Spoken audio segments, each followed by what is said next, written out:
knock on Kobe's door and go, dude, are we going to play one-on-one or what? What? Kobe lives out in Newport Coast, where all the really nice homes are. Kobe Bryant? Yeah, Kobe Bryant. What about him? How cool would it be if we were neighbors? With Kobe Bryant of the Los Angeles Lakers. Yeah. But why? Why would that be cool? I have no idea. I think that we could relate to him.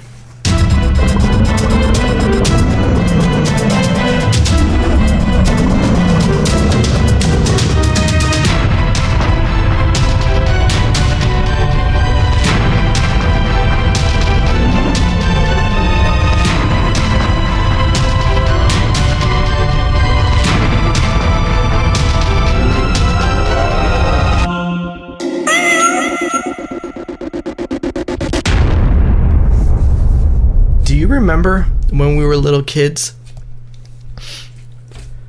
and we would practice and one moves?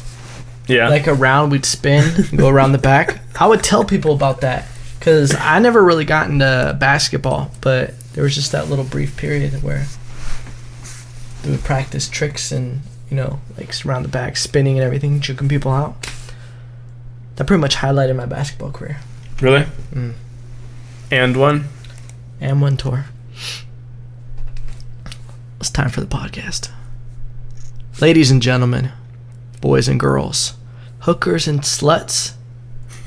I've already rhymed butts and sluts on here before. This is already off to a bad start. Ladies and gentlemen, the podcast is brought to you by M80 Roller. What is M80 Roller, you ask? Matt, would you like to... Not only tonight has he brought the M80s, he color coordinated his outfit with it, ladies and gentlemen. Commitment. That's what this man's about. M80 Roller. Again, helps with tight muscle. If you have any knots, if you have any stiffness, scar tissue buildup, adhesions, things of that nature. Can you use this like this, where you sit down and you just... You could do it. You just have to put some good pressure on it. For the podcast listeners that aren't watching this, I'm rolling the M80 grenade on my leg.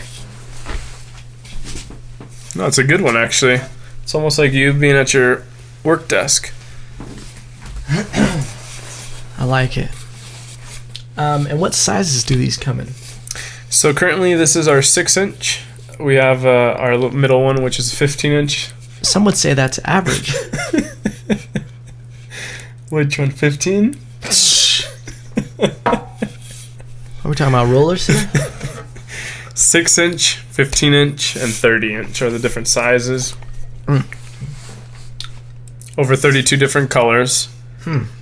And we specialize in branding. So if you have a brand, whatever you want, we can put it on a roller. Ladies and gentlemen, the podcast is also brought to you by EvanLopez.com. What does that mean? Well, talking about myself in third person. He's a great person. I can edit a video for you. I can shoot a video for you.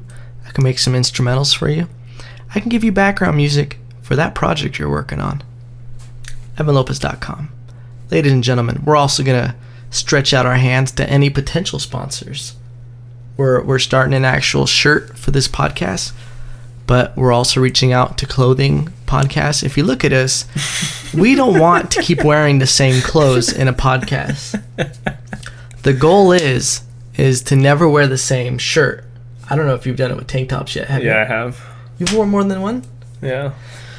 The goal for the podcast now is to not wear the same shirt more than once. If you catch us wearing the same shirt more than once and you call us out on it, give you a little treat. A little prize. Surprise? Yeah. A goodie bag. We'll go buy you something. We'll put a little gift bag together. That's cute. We'll send it to them. Random. I want to be one of those companies that they send like something random in the mail with it, like a little gift. Like a music company that I always go buy from online is sweetwater.com. With every order they send out, they also send you out a little bag of candy. Really? Yeah. Every order, it'll have a little note. It's not handwritten. It's just Yeah. Generic is just like, hey, I think it's a play because it's sweet water. They send a sweet little thing from. Gotcha. And they send a little Jolly Rancher, a little Tootsie Roll, little lollipop. That's awesome. Yeah. Puts a nice Extra taste in little your touch. mouth. Yeah, a little nice taste in your mouth. Literally. It's just a nice touch. It makes you feel like it's something special. I want to be that kind of company. You know? Unconventional. Yeah. Like, I want to send, being narcissistic, I want to send to a potential one of the millions of fans of this podcast because, you know, we're shooting for the moon. By now, we should be at our millionth. Yeah. Yeah. Episode 9, 1 million followers. I want to be like where you send like, oh, this is my slingshot from when I was a little kid. You know? True. Wouldn't that be nice? Or you send like an old little soccer picture of you. You know? Since we've talked about that before. That'd be a nice touch.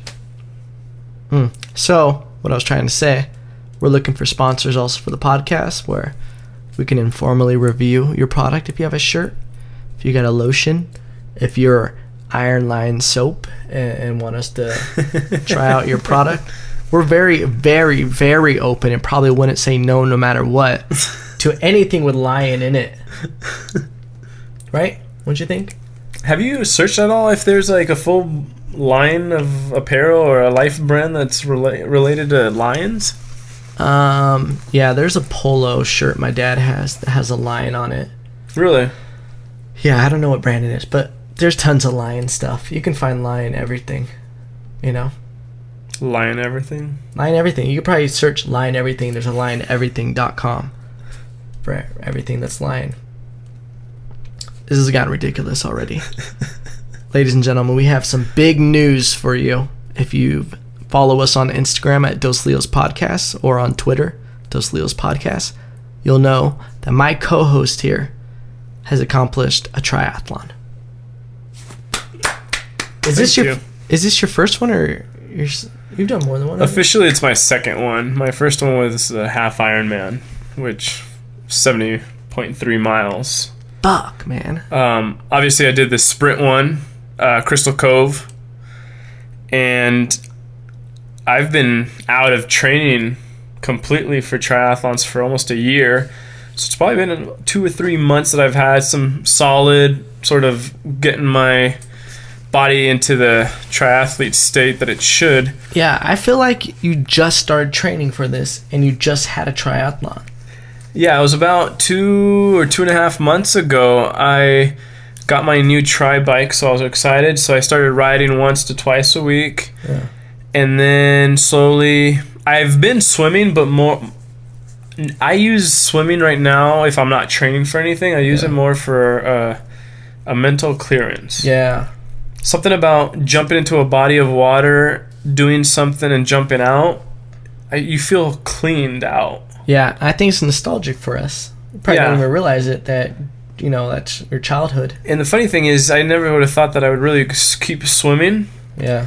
And as soon as I found this pool, shout out Pacific Sands. Ooh, Matt Cabana gave Club. his first shout out. Yeah. That's one of your first shout outs. Yeah, thanks. It was pretty much the only lap pool, 6-lane, 25 yards, in the area. Cause it's hard to find those without old people in them. Dude, yeah. Well, you were a lifeguard at a pool, no? I was. But when I see a lot of weird stuff. I saw some weird things when I lifeguard a pool. I all the different classes from special ed to the senior citizens coming in to the little kids pooping in the pool. Really? Yeah. But at my gym, there's always old people in the water, and they don't like me swimming around. I want to show off to them, you know, like, look what I can do. But then they get mad at me if I make waves, literally. You know, if they feel like I splash them or something. Well, the sad part is, if you see a pool with lane lines, and you see it's meant to race at the bottom of the flooring, you should not use it as a time of just soaking in a pool. I mean, pools are pools, lap pools are lap pools. See, that makes sense to you and I, but That's true. The old people dominate You know, there's more of them in the pool area than there are of swimmers. So they kind of, it's common knowledge, like, yo, this is what happens here. Law don't run around here, law dog. Yo. Yeah. Hit the road. They really are. Like, that's their area because they're always there laying in the sauna. And then imagine, in the pool. As they start yelling at us, a couple older women pop up. I don't get it. Meaning that it's a whole army. Out of nowhere, like green berets out of the water, like, no. You start smelling butterscotch candies and... Butterscotch? Yeah, I never liked butterscotch candy. Love it. I love butterscotch candy. If there's a piece of butterscotch candy around me... You will eat it. I'm going to eat it. And even if I'm at a grocery store and they got that open thing of candies and you're supposed to put a little quarter in and get 3 samples, I'll take a butterscotch. I won't leave anything. Do you chew it, suck on it, or leave it in your mouth? I'm a sucker, you know? I like to get it really wet and I just slop on it for a little bit and then I chew it. After about a minute of that, I chew it. Yeah.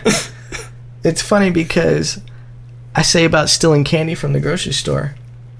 I got caught on camera as a little kid stealing candy from the grocery store. This is a funny story. Where did you have it? You'll like this story. I went prepared because I knew every time we go home from swim practice, there's the Albertsons. Do you remember that Albertsons? We would stop there, we'd pick up chicken from the back, and we'd go back home. Yeah. We used to do that a lot. But I knew before we left for swim practice, I was ready to go. My mom asked my dad if he could stop and get groceries. So I heard that. And I said, oh shit, I gotta throw my cargo pants on. Did you have them just for that time? Swear to God, I wore them because I knew. I heard her say, stop at Albertsons. And I'm like, they shouldn't have said that out loud. 'Cause this is not a drill. It's not a test. Yeah. And I put my cargo shorts on because they had fucking like 9 pockets on them. So go to swim practice. No, I'm swimming. I'm getting through the workout, but I have something else in my mind. You're running it through your head. Stretching, thinking about it. All right, how's this gonna work? We get the Albertsons, and I'm like, oh, what are we doing here? And I play it off like I don't know what's going on. My dad goes to the back to get like a meal deal chicken or something, and I'm like, I'm gonna go check this out. It said something, I'll meet you back there. I went to the aisle. It was all the way on the left side. My dad was back there, so we were on the other side of the store. It was perfect. I had to do it. I start stuffing my pockets with as much candy as I can see, and on the camera they must have been watching me like, hey, look at this kid. Look at Let's see how many candy bars he can stick in his pants. I literally was like this. I'd reach in and get it, but then I'd pick it up and I'd look around like the most like obvious little kid, just stuffing them. And I'd be like, run back, and I start stuffing. And I must have looked ridiculous. Because you probably sounded like you got wrapped around in ceramic. Dude, no. And my pockets were filled, dude. I could have been so much smarter with how I did this looking back. I thought you stole one candy bar. No. No, I know. That's what I was thinking in my head. You stole one. No, they're like the not samples, but bite size? Yeah, snack size? They're individually wrapped candies. Like you're supposed to fill up a bag. Oh, the loose ones. Yeah, and it's off a weight. Yeah. So I was just grabbing and just filling because they're all these loose candies. So we go to the checkout aisle. My adrenaline's going. I'm a little badass, just ready. And I'm like, don't look at her. Don't look at her. And I'm like, I don't want to have to kill this bitch. I think she's got kids. So I get the candy. As we're walking out, I'm like, I'm free. Like, I think I'm riding off into the sunset. Yeah. Like, I pulled it off. This guy intercepts us as soon as we get outside. Dun-dun, cuts off. And it was myself, Sean, and my dad. And my brother Sean, if you knew him, he goes by the book. Yeah, he is. Hey. So the guy intercepts us, and he starts saying something to my dad, and he goes, saying something to my dad, and my dad just looks at me, and I'm like, I go white, and then my dad goes, what? And the guy goes, your son has a bunch of candy in his pocket. And I'm like, oh shit. What the? And they looked at me, and then I go, those were samples. And he was like, nah, those aren't samples. You're supposed to put in a quarter, and you're supposed to get 3. I was like, oh, I didn't know. And I start giving him, he's literally, my dad is just standing there watching me take out handfuls. No joke, over 40 pieces of candy at least. It was, all of them were filled. But here's the catch. I didn't unload one pocket. Get out. I had a whole pocket left. And then, I give it back to them. They let me go, What are they going to? Yeah. And we get in the car, we start driving home. My dad doesn't say anything. My brother Sean is destroying me. Just making you realize once a thief, always a thief. That's how this starts, Evan. It starts with candy, then it's pencils. Like you went to pencils next, like those are hot to steal. Then it's pencils. Then it's he went on to games, and then it's this, and he goes, and then it's cars. And then I'm like, bro, I stole some candy. Like I know this. There's a limit. And my dad didn't say anything. He was just like, My dad always had the attitude of, you can do whatever you want unless you get caught. Yeah, just don't get caught. And if you do, you'll have to pay the consequences. That long-winded story. Tell us about your triathlon. So the triathlon I just had, again, Crystal Cove, California. It was a half a mile swim, 12 bike, and then 3 mile run. The neat part about that area is I always pass it every time I train for my biking. So I go from Huntington to Laguna Beach. So the biking course was neat because I already knew the hills. I knew the pattern of, going there and back. Oh, this is where you trained? Where was that? Yeah, I always passed by where the race was. And the great part about it is then I knew where my strong points were, my weak points. And, I was able to pass a lot of people. But the swim was great because we had that storm that came in, and it literally warmed up the water. It was about, they say it's 73 to 74 degrees, which the great part about it, I didn't wear a wetsuit. So guess what? Cut down on your transition time. Also, me personally with a wetsuit, even though they're made for swimming, it still strains your shoulders. You can't move. Yeah, it's very limiting. And then my running felt solid. This was my first race using my new tri bike, so I really got to see why tri bikes are, very specialized. As far as a correlation from going to biking into the running, felt really smooth, didn't feel choppy like my old road bike did. Yeah. So I was pretty stoked. Out of all the participants, which was 388 people, I came in 22nd, which, again, I only trained 2 months for it. How many people? 388 total participants. Fuck, man. And then my age bracket was 25 to 29, which I'm 28. Mm-hmm. I came in 3rd. Wow. Yeah, so it's pretty neat. Several fast people, though, were there to participate. You're all 21 very fast people. So I was pretty stoked. My half-mile swim was 14 minutes and 45 seconds, which, again, I didn't put too much stress on the swimming because, my weakness as far as the new activity that I'm getting into is biking. So I want to put a lot of attention to that. And then running, I've been fairly good, but I've been putting in the work. So 14 minutes for half a mile. It would be awesome to go, 12, I think. So we'll see what happens. My bike time was 34 minutes and 22 seconds, so for 12 miles. Wow. Again, there was several not big hills, but for Pacific Coast Highway, there are those rolling hills that pretty much get your heart rate going. The running was 3 miles long, which was 14 minutes and 43 seconds.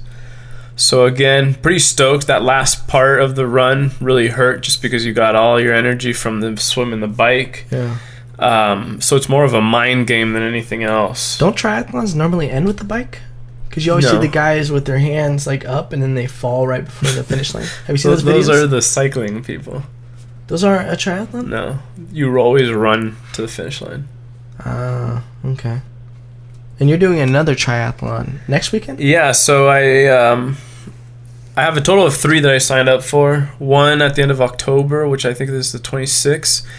That one's out in Oceanside, and that one's a intermediate distance, which is 1 mile swim, 22 bike, and then 6 run.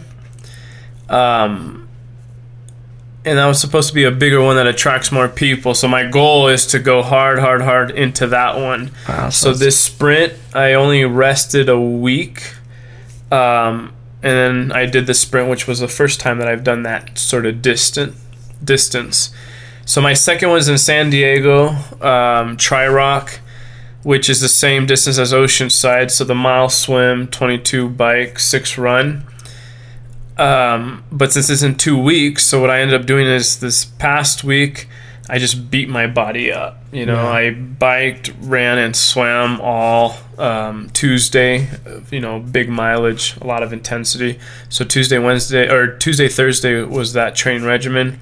Sunday, I always wake up to a 8-mile run. I train some clients, and then this time I'm probably going to hit the bike one last time. And then next week I basically rest and then compete on this one. And then from then on I have 3 full weeks of just really strategic training. Yeah. And then I'll take a 2-week taper to really see what I can do. Is that how it's done? Is it like a season? Because it sounds like that's too strenuous to do year round. Yeah, it's seasonal. Yeah. So that's why a lot of people will do a lot of them. But yeah, that's a good point. I don't know why they do the seasonal, but I know hands down that has probably to be. because that's strenuous. It's super strenuous, not only on your joints, but that high intensity of the cardiovascular training, because you have 3 different sports.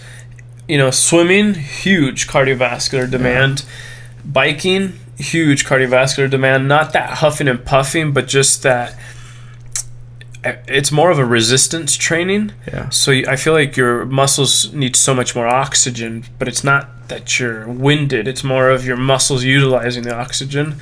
And then you're running, which is, again, cardio as well. So they've done studies as far as people finishing an Ironman, and they'll do tests on their heart tissue, everything that makes everything contract. It's bad.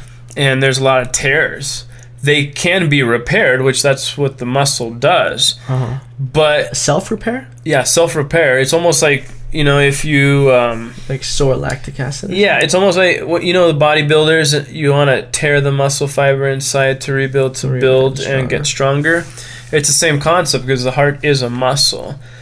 So they did studies, but then, a month later of them not doing anything more than a beginning level exercise routine, they rebuilt all the unhealthy muscle tissue into healthy tissue, and they couldn't see any signs of wear and tear.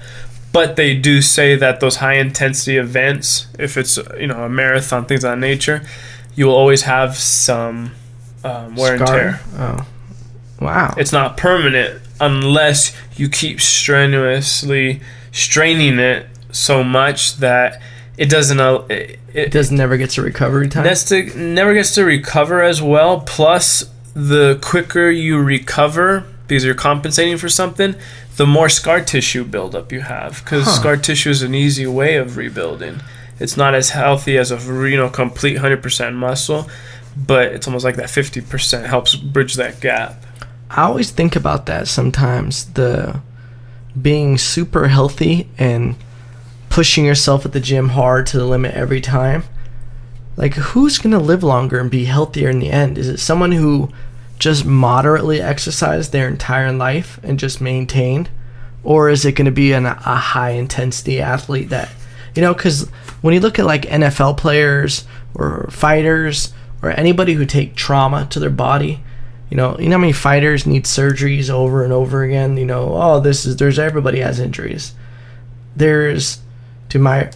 my wrists always crack, everything from holding mitts, everything's bad.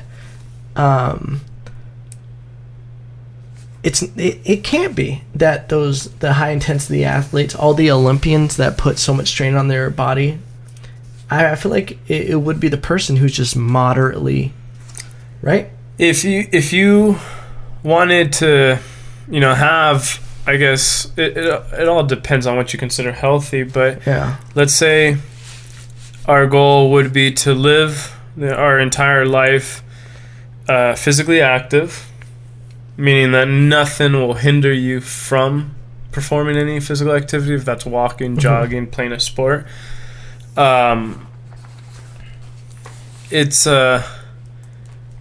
It has to be the moderate, just because if you do too high of intensity, guess what?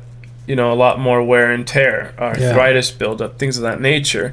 If you do too little, then you don't have enough muscle mass on you, and you don't have enough of the high impact that also helps produce the bone mineral density as well. Yeah. Because once that's gone, you're done. Oh yeah, you fall over and everything is just dust. It's very brittle. But yeah, moderate essentially. But it's interesting because I think for men, we have a certain amount of years in us that we're very still competitive, even if we're not in competitive mode. And then I think we go through a mature phase that we finally go, you know what, I'm done over the looks of working out. I'm just doing it more for the health reasons, and almost accepting for what it is. Yeah. It's that's the tough part. Yeah, I've actually read in articles about how people who are ripped are not healthy. That humans naturally were supposed to have a layer of fat, because that's where we store different nutrients, the fat solubles, everything. So it's like our reserve, Correct. And that's why our bodies produce it. Yeah, and that's crazy, because now, especially with like the whole, women I think deal with it more of the being skinny than men do. But when a guy gets super ripped, it's not his ideal body weight for how he's naturally supposed to be, and girls get very unhealthy with it. I'm sure there's anorexic guys out there, but some of those anorexia stories are insane. They're scary. Yeah, it is scary. And the bulimia, and the image they have of themselves, that they still think they're fat. I've known a couple girls that were like that, and it's creepy. It's creepy watching them and how they talk, the kind of language they use. Really? It's really self-deprecating, like with style. They're always putting themselves down, and they're just just kind of the lingo they use is very negative, and they always are like, ugh, I ate way too much, and they had like nothing, and they're like, oh, this is why I'm fat, like literally scary. Non-stop? Mm-hmm. Will they always talk like that? Yeah. Does that get old after a while? Yeah, I cut them out after I start seeing a weird thing like that. So no, I'll try like helping them or talking to them, but after a while it gets weird, and yeah, it's usually a weird body image thing from the past, and got no business being around it. Yeah. I feel like we never really talk about fitness on the podcast, and that's a huge proponent. I feel like we need to talk more about fitness. So why don't we take people through, what would your ideal tip be for people who want to start getting in better shape, who haven't started? They're at step 1. They're at step 0 on the couch, ready to start the change. So if we're taking that person, which Step is 1. I think that you have to first realize where you're at as far as your strength levels, your conditioning levels, your eating patterns. That's very, very big. But if you want to peel back the onion a little bit more, what I've experienced is that you have to realize what causes you to give up on things. because at the end of the day, letting yourself go to a point that's unhealthy and you're always in denial is realizing what do you do that leads you to keep doing these things. What's causing a habit, and pattern. Most of it is psychological, and then it's a way to cope with it. But as soon as you can really admit little things like that, which might seem little to you because you deal with it on a daily basis, but it's a big part of it, just because you're going to find yourself performing the same patterns. So everything goes good, motivation wears off, goodbye, and you stop doing what you're supposed to be doing. So that's a big thing, is admit and realize what type of patterns are bad that you perform. And if you can change that, then you could be very successful at achieving whatever you want, as far as physically, weight loss, muscle tone, whatever you want to call it. But that's the main thing, because I've seen it so many times that people have the motivation. Again, New Year's resolutions is a big one that, brings a lot of that stuff out that I want to do, but then life gets in the way and then I don't have time. It's crazy. If you go to a gym in January, it's packed without a doubt. Like clockwork, every single January the gym is packed with tons of people. And you just got to deal with the no parking, and you got to deal with so many people wandering around. And then in February it starts slowing down.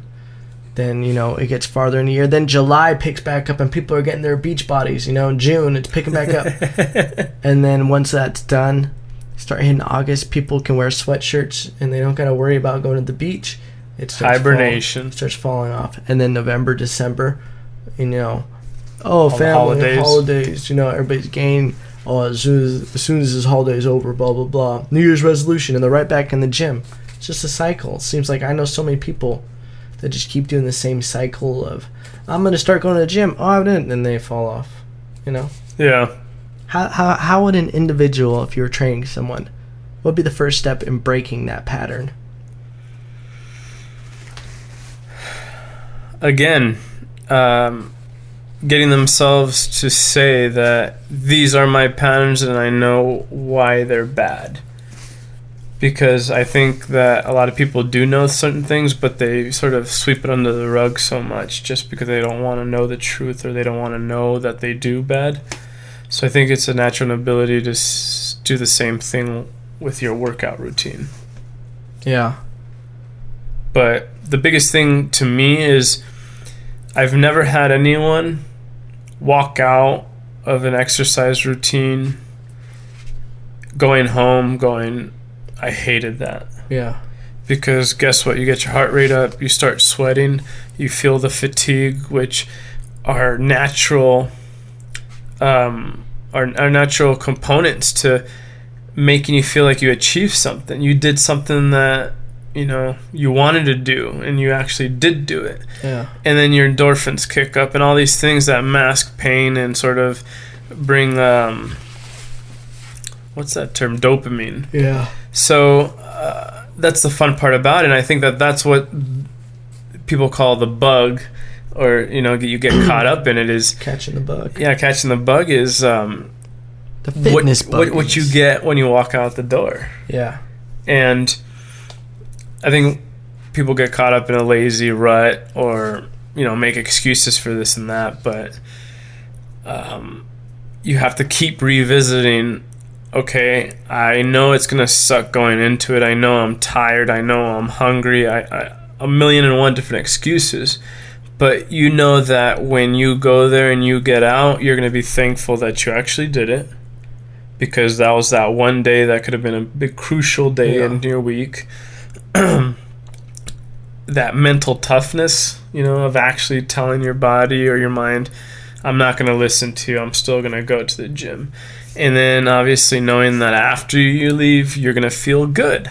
I feel like people don't realize that if they just stuck with it, like it's always darkest right for dawn, They're so close to starting to see results when they usually give up. I was actually talking about that the other day, and everyone always will, play around with me and say, what's the secret pill? It's always that joke that goes around. Obviously, at my gym, everyone knows how to work out. So when we make jokes like that, it's more of a sarcastic thing. But the funny thing is I sit there and I go, literally the magic pill is a script that says, keep going. Yeah. Because realistically, you're not going to get in shape in a year. You're not going to get in shape in 2 years. If you go to any person at the gym that looks like someone that you're trying to aim for, as far as, I want that body, or I want that leanness, I want that muscular tone, you go up to them and ask them, well, how long have you been doing it? Most of the time, we're talking about 5+ years. So going into it, you have to say, guess what? For the next 2 or 3 years, this is going to be tough. And when I say tough, is you're going to have your ups and downs, and you're going to, not have that muscle tone you want, but you can't do it overnight.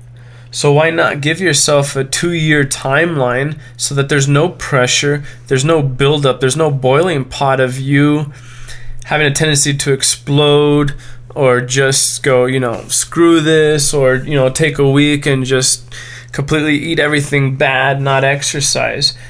Why not give yourself a 2-year marker, and, we can start with 4 out of the 7 days just working out, low intensity, moderate, and following a good eating pattern. And again, I'm not manipulative to the point that you tell people what to eat, but healthy, you don't know, you know healthy, and not healthy. Therefore, you have 2 meals a week to splurge, whatever you want. But those are your only 2. It's almost like cashing your coins. You won't get another 2 coins till next week. So I think that instilling into people's mind that it's more of an interactive experience instead of I want results now, which is not realistic. So easing up on the food, easing up on the exercise, and putting less pressure that you only have to exercise 4 out of the 7 days. Right away, you've brought it down to a level that's eye to eye. Yeah. Instead of looking up, seeing this massive, tall, success point that, seems very unrealistic because all you're doing is staring forward. But imagine if you stretch that angle all the way straight out 2 miles away. Now you can actually see it standing up. Wow, that was a great metaphor. Thank you. Wow, you really dropped the bomb with that last sentence. You ever think about, sometimes I'll think about it, how ridiculous the gym really is. Like, if you think about if aliens came and looked at the gym and they were like, why is that person just lifting up, put it back, lifting up, put it back. They're like, why did that person drive their car to that place just to run in place? It wouldn't make sense to aliens. Isn't it weird? No? Yeah. No. On a literal level, it's weird. I get it. But it's also weird. It seems like life revolves. The entire life is revolved around health. Everything. Everybody, my dad always says, as long as you got your health, that's all that matters. And we as a culture, all we focus on at the end of the day is a healthy lifestyle, nutrition. Doesn't it seem like every single thing revolves around nutrition and health? Oh, yeah. Nutrition is such a big money maker. And there's, I don't know, I think healthy foods is such a fascinating world as far as, what got someone to, stir stuff up in their kitchen to create, this healthy alternative. And then they started a company from it. I think it's really fascinating because you have to really also know the food side of it. Yeah. I think a lot of it now is just building off of menus that have already been built and all the cookbooks from all the... Well, it's the same thing like exercising. You can only reinvent something for so long till till CrossFit happens. Till you go back to the basics. So it is weird that we're going back to free weights. All those cables and everything went in. It's a whole primitive state, yeah. Because they've noticed that that's the most functional workout routine you can do. Yeah, I do a lot of push-ups, pull-ups, all the basic stuff. Squats, as lunges, as this ghetto, this old black dude. He wears do-rag and everything, and he would come see me working out. I'd be doing dips, I'd be doing pull-ups and a push-up, like a whole little thing. You doing them prison yard workouts, huh? And I'd be like, yeah, you know it. But as soon as you leave, what? Prison yard workouts? Am I doing a prison workout? Yeah. I ain't dropping the soap when I go in the bathroom. But, yeah, do you do a lot of free weights? A lot of self-body? Like body weight exercises? Uh-huh. Yeah, I'm a big fan of like what you said, I'm a big fan of push-ups, big fan of pull-ups. I'll do stationary, lunges, split squats. I do a lot of that, jumping squats. Yeah, things of that nature. I mean, I feel like trying a little of everything is always fun. So once in a while, I'll get hooked on a routine of using the medicine ball. Yeah. Then the other month, I'll do a routine with straight dumbbells. Then I'll do another routine with kettlebells. So I think that if you keep cross-training, you can develop a better body because you're hitting so many different muscles at so many different angles that you just create an athletic figure that you can't be too big, you can't be too lean. So, again, moderation is key. That's why swimming's great, just because swimming it's very well sculpted.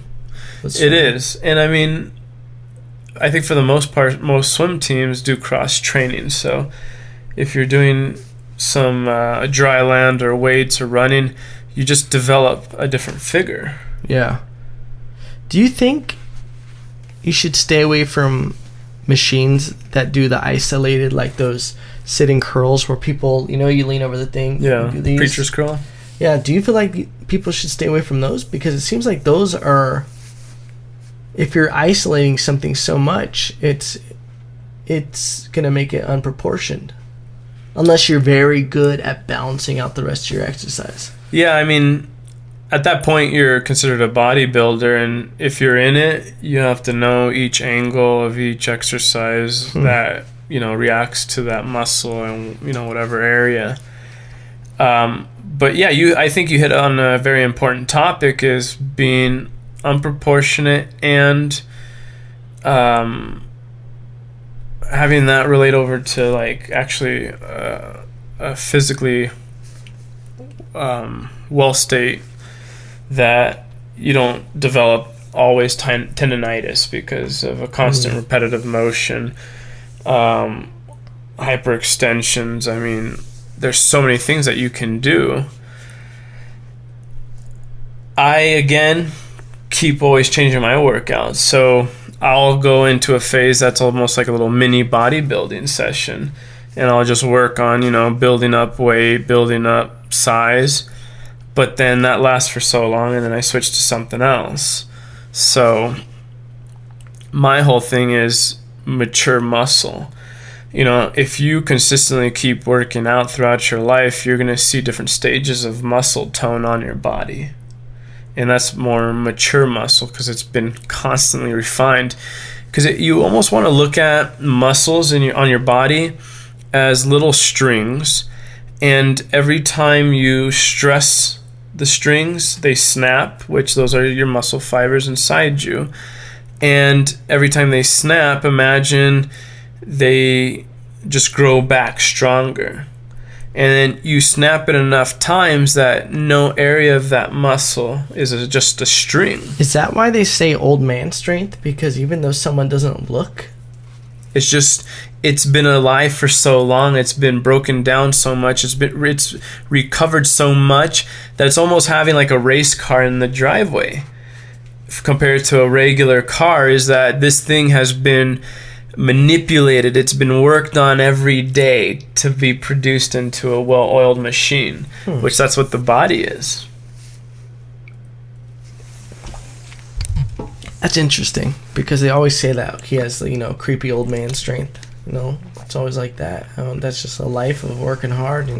Well, one of the funniest experiences looking back when I was going through college with kinesiology was, I remember I would always want to out sprint my dad. So I'll be like, okay, Dad, let's race. I was always into, running or biking, stuff like that, but racing. And I swear, I don't know what it was. My mind was just like, seeing my legs spin, but I look down and the legs just don't spin. And then my dad just boom, and it just happens every time that you're sitting there going, your mind is wanting one thing, but your body obviously can't even keep up with it. You were fast as a kid, though. I remember. Yeah, I was pretty quick. Your dad could beat you? Well, it might have been earlier on then, before I started developing any type of strength. You're like a puppy, like when a puppy doesn't know how to use his legs. Kept on tripping. Yeah. But, so you get that, and then every year you get a little bit quicker to the point you start to beat your dad. And that's mature. Yeah. So imagine if you got to the point that you were neck and neck with your dad, and then all of a sudden you were put in a cage and you couldn't stand up, you couldn't, forcefully activate muscles. You would go through a lot of atrophy to the point that if we were to release you to back racing with your dad, you would almost start from ground zero. You know what I mean? It's intense. Going back to you used the analogy, 2 coins for a cheat meal. Yeah. Do you do 1 or 2 cheat meals per week? I do 1. Do you do a cheat meal, like a real cheat meal where it's bad for you, or is it kind of like you took something bad and made it a healthy version of bad? Very, very, probably once or twice a year I'll have something that's really bad. And when I say really bad is like Del Taco has those macho combo burritos. Ooh, double Del cheeseburger. I mean, it's amazing, but once or twice a year. I do that once a month, maybe. Really? Maybe once every 3 well, months. the problem that I have is I have a very guilty conscience. So when I'm about to commit to it, and now that they have the calories everywhere, I immediately go to the calories, and then immediately it's like a switch. I feel like the double Del cheeseburgers aren't that bad though. Really? Some of the burgers from other places like 1,800 calories. Really? I think the double Del cheeseburger is about 600. It's pretty good then. We'll have to check. Yeah, I mean, if you need a fast food cheat meal though, every Tuesday is burrito night for me. 99-cent half-pound bean and cheese burrito has, I believe, 21 grams of protein. Bell? Del Taco. That's okay. So here's another Taco topic. Bell ones are gross, or they're good. They're good. They get hot sauce. Here's a topic of choice, which do a lot of research. Just because I'm not gonna lie, I have research, but it's still not enough for me to completely voice my opinion 100%. But fast food restaurants are in a business of making a profit. When you get to a point that your business grows so large that you get investors and you get a lot of people on board, that everyone now is stressful trying to get more money, trying to milk that company, that's when all the greed starts coming out. Start cutting costs. If you cut this, you're making another $10 million in a year. So instead of doing 100%, let's say beef, you start doing, a fine small print lettering on the package, and you put 15% beef, and then the rest of it is literally fillers of the rest of the... That's what's bad, when the chicken nuggets are chicken and the beaks grinded up, the feet, And then it's molded to what it looks like. And what is it? I think there's a sign that I've seen, 40 chicken nuggets or McNuggets for $8 or $9, and I'm sitting there going, first of all, there's no way in hell that that's real food, because to sell it for that price, fuck, you know what I mean? That's crazy. And to me, I feel like that's disgusting to know that, so that's why I stay away from fast food.